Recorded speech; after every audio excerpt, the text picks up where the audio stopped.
गेले 8-10 दिवस कल्याणरावजी काळे सातत्यानं सालून साल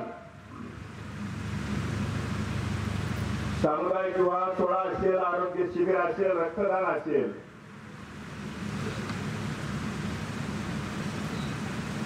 आणि आमदार व्हायच्या अगोदर नाच गाण्याचा सुद्धा नाद पूर्ण करून घ्यायचं काम हरित क्रांतीचे जनक ज्यांनी तालुक्याच्या विकासामध्ये साखर कारखानदारी उभी केली, ते या गावचे सुपुत्र कैलासवासी वसंतदादा काळे यांच्या 75व्या जयंतीच्या निमित्तानं कार्यक्रमाचे अध्यक्ष म्हणून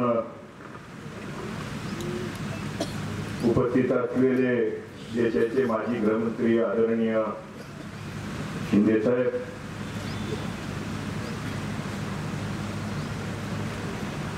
मला मी ज्यांचं भाषण ऐकून 4 वर्ष पूर्ण झाली,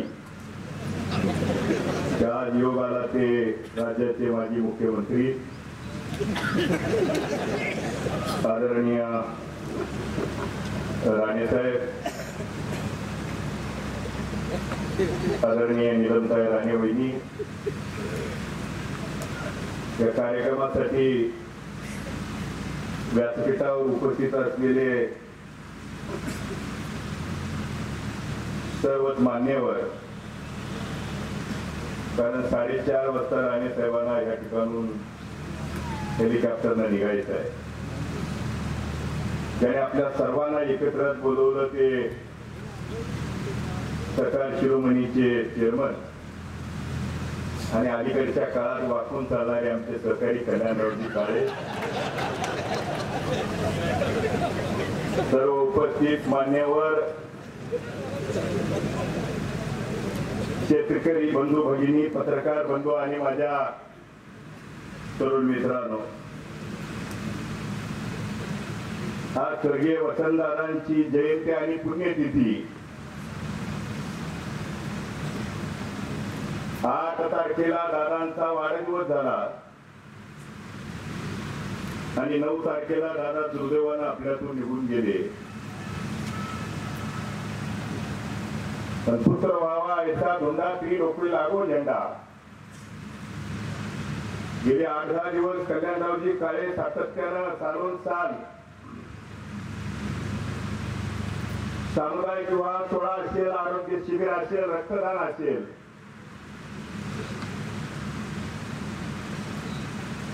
आणि आमदार व्हायच्या अगोदर नाच गाण्याचा सुद्धा नाद पूर्ण करून घ्यायचं काम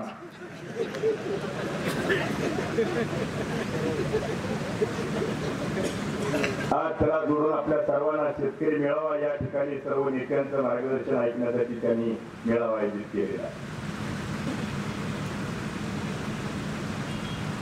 दुष्काळाची परिस्थिती आज आपल्या सर्वांच्या पुढे आहे. 100 वर्षामधला हा पहिला दुष्काळ या ठिकाणी आपण बघतोय. पूर्वीचे दुष्काळ आपण बघितले, पाऊस ज्यादा पडला, चारा मिळाला नाही. पाऊस पडला नाही त्या ठिकाणी आपल्याला चारा मिळाला नाही. आपला जिल्हा हा रब्बीचा जिल्हा आहे, आपल्याला परतीचा पाऊस या वर्षी झाला नाही आणि म्हणून शेतकऱ्याच्या जनावराला चारा नाही, प्यायला पाणी नाही, फळबागा सुकून चाललेले आहेत. आणि म्हणून आज दोन्ही नेते या ठिकाणी राज्याचं नेतृत्व केलेले नेते आहेत. मला आठवतं एकदा बियांचं वादळ झालं होतं आणि कोकणसह महाराष्ट्रामध्ये फार मोठी हानी त्यावेळेला झालेली होती. आपल्या सर्वांच्या आशीर्वादानं सुदैवानं मला पहिल्यांदा आमदार म्हणून त्या ठिकाणी जाता आलेलं होतं. आणि म्हणून राणे साहेबांनी सरकारमध्ये असताना सुद्धा त्या ठिकाणी सरकारला सभागृहातली चर्चा वेगळ्या मार्गाला चालल्यावर त्या ठिकाणी जाब विचारून सांगितलं होतं की तुम्ही जे शेतकऱ्यांचं या ठिकाणी चक्रीवादळानं झालेलं, जे बियांच्या वादळानं झालेलं नुकसान आहे, नुसत्या कोकणापुरता नाही, साऱ्या राज्यामधला त्या ठिकाणी तुम्ही सर्वे करा आणि तात्काळ त्याला मदत द्या. आणि मदत द्यायला लावणारं नेतृत्व म्हणून राणेसाहेब या ठिकाणी आपल्या पुढे आहे. आज आम्ही बघतोय राणेसाहेब त्या ठिकाणी, शिंदे साहेब GR वाचला. GR मध्ये 3 अटी प्रामुख्याने मांडतो. सगळ्या अटी मांडा एवढा वेळ नाही. पहिली अट होती की आपलं जनावर ज्या वेळेला त्या ठिकाणी छावणीमध्ये तुम्ही दाखल कराल त्यावेळेला एक फॉर्म भरून द्यायचा होता. 20 रुपये आणि 40 रुपये तगाई मला मिळाली म्हणून. पूर्वी तगाई म्हणजे शेतकऱ्यावरती कर्ज होतं आणि म्हणून शेतकरी कुणी फॉर्म भरून द्यायला तयार नव्हता. ती अट मागच्या 5-6 दिवसामध्ये लोकांच्या मध्ये गोंधळ निर्माण झाल्यानंतर ती रद्द केली. आता 3 अटी, दुसऱ्या 2 अटी राहिल्या. छावणीमध्ये फक्त 5च जनावरं घेतली जातील म्हणून त्या ठिकाणी त्याचा आदेश केलेला आहे. मला एका शेतकऱ्याला प्रश्न विचारला, माझी 2 बैल, 1 गाय आणि 2 म्हशी त्या ठिकाणी मी छावणीमध्ये दाखल केल्या आणि सुदैवाने माझी म्हैस व्याधी, गाय व्याधी, तर त्याचं वासरू कुठे घेऊन सोडायचं. आम्ही मुंबईला घेऊन येऊ शकत नाही आणि म्हणून त्या बाबतीतल्या त्रुटी आहेत. पाणी उपलब्ध असेल त्या ठिकाणी छावणी दिली जाईल. एका बाजूला सर्कलमध्ये छावणी द्यायचं त्यांनी जाहीर केलेलं आहे आणि मग पाणी उपलब्ध झाल्यानंतर, पाणी असल्यानंतर तुम्हाला चारा मागायला शेतकरी काही वेळ झालेली नाही.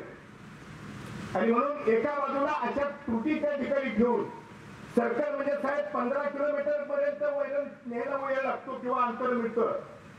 पुन्हा त्या ठिकाणी शेतकऱ्याची ऐकत आहे की 15 किलोमीटरवरून चारा न्यायचा आणि म्हणून अशा पद्धतीच्या त्रुटी त्या ठिकाणी आपण दूर करण्याच्या बाबतीत सरकारला जर सूचना केल्या तर आपल्या शेताला निश्चितपणाला त्या ठिकाणी वजन आहे.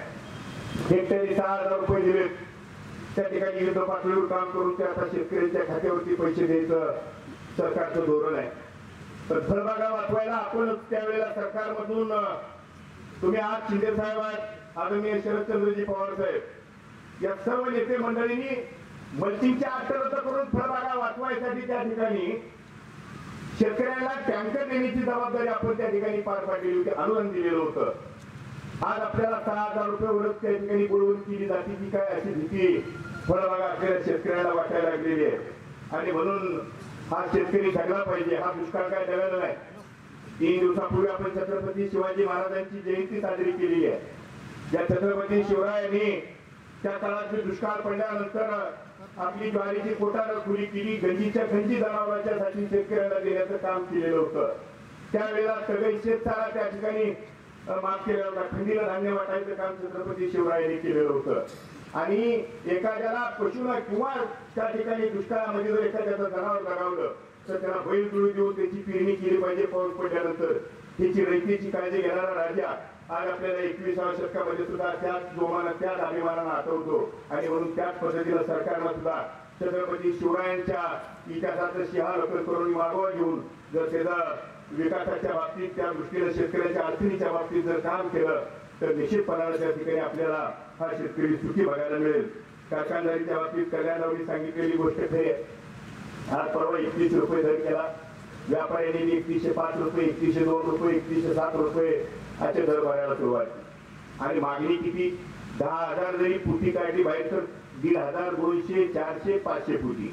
आणि म्हणजे त्याचा उठाव आहे.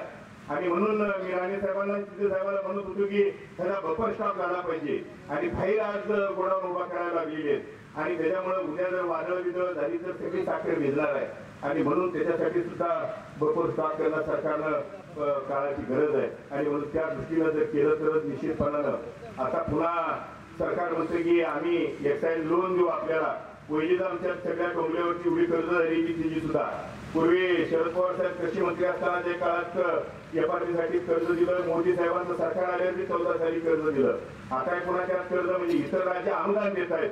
आपण सुद्धा त्या पद्धतीनं 300 रुपयाचं जर अनुदान दिलं हा गॅप डोळ्यासमोर ठेवून तर निश्चितपणाने शेतकऱ्याला ऊसाची किंमत व्यवस्थितपणाने देता येईल. अशा पद्धतीची आजच्या प्रसंगी आपल्याला निश्चितपणानं मागणी या ठिकाणी करतो.